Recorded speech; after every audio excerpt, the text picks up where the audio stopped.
Hello, it's me, Rabbi Sol, with Rabbinical reflections for you all.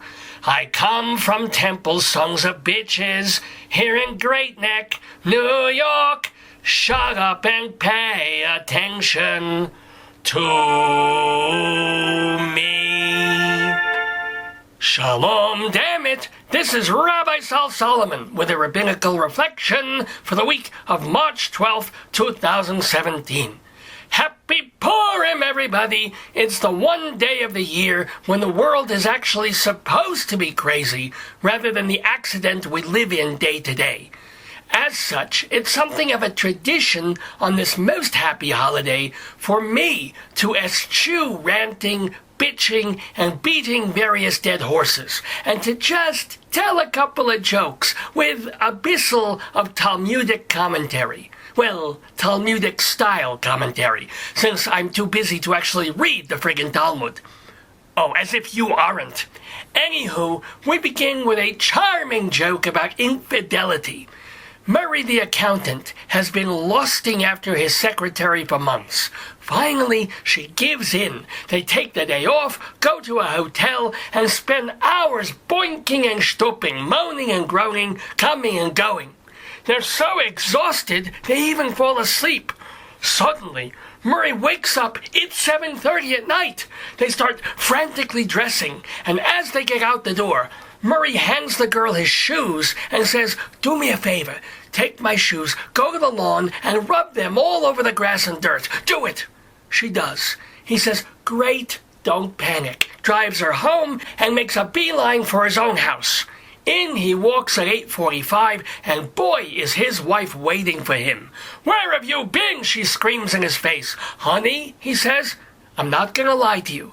For the last 10 hours, I've been in a hotel room with my hot secretary, and we've been having wild sex in every possible position. I'm sorry."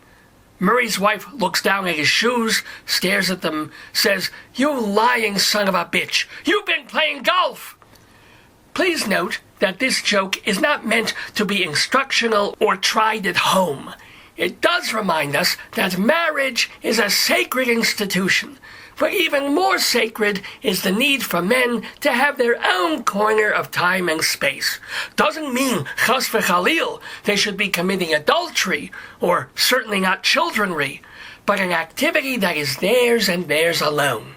And ladies, remember, the good news is that for men of a certain age, golf is a hell of a lot more manageable than an affair.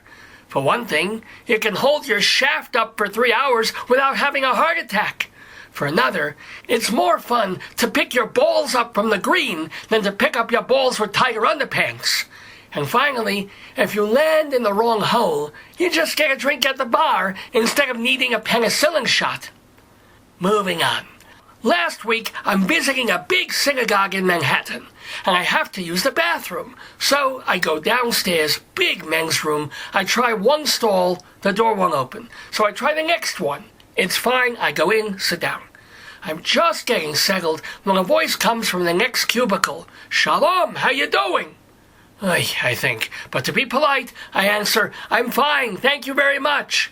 A couple seconds go by, the man says, "Well, what are you doing?" What am I doing? I tell the guy, "I'm taking a poop. What the hell do you think I'm doing?" Immediately, I hear the voice say, "Listen, Chaim, let me call you back. I got this schmuck in the other stall answering everything I say." So what do we learn from this joke? We learn that we can get so wrapped up in our own heads, we automatically assume everything around us revolves around us. Truth is, most of the time, the opposite is true. We are the moons orbiting the sun. The best we can do is not collide with each other, fall in, and burn up. Put another way, since I mentioned poop, we're just flies circling the manure. The best we can do is not collide, fall in, and come out smelling like Greeley, Colorado. Okay, last one. Out of sheer curiosity, because he's never been, Avi Cohen decides to visit a church. He goes in, unpacks his tefillin bag, puts on a yarmulke and talis, and sits. He figures, I can pray my own prayers. I just like the atmosphere. However, when the priest starts the service, he sees Avi, and the first thing he says is, "Would all non-Christians kindly leave?" Avi hears this, but he's in the middle of the Shema. He doesn't move. Again, the priest calls out, "I'm asking, please, would all non-Christians leave?" Avi, in the middle of prayer, doesn't acknowledge, doesn't budge. Finally, turning red, the priest barks out, "Will all Jews please leave my church?" At this, Avi removes his kippah, his talis, stuffs them away, leaps out of his chair, and marches towards the exit. On the way, he grabs a statue of Jesus and says, "Come, boychik, they don't want us here anymore."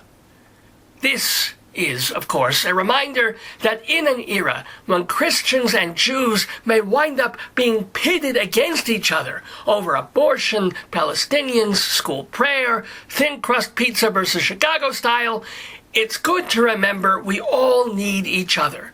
Christians wouldn't have a religion without us, and we wouldn't have much traction in our current government if the Goyim didn't believe that Israel was necessary for end times. So, Jews, stop panicking. If anti-Semites are knocking over some headstones, if the alt-right is somehow making skinheads feel like they've got decent hair, it sucks, but don't get sucked in. On this Purim holiday of 2017, celebrate what we can and keep an eye on what we can't.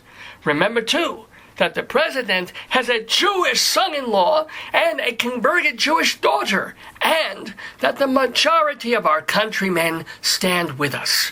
Countrywomen, too. After all, what is a pussy hat if not a hamantashen for the head? This has been a rabbinical reflection from Rabbi Sol Solomon, Temple Sons of Bitches in Great Neck, New York. Purim Sameach!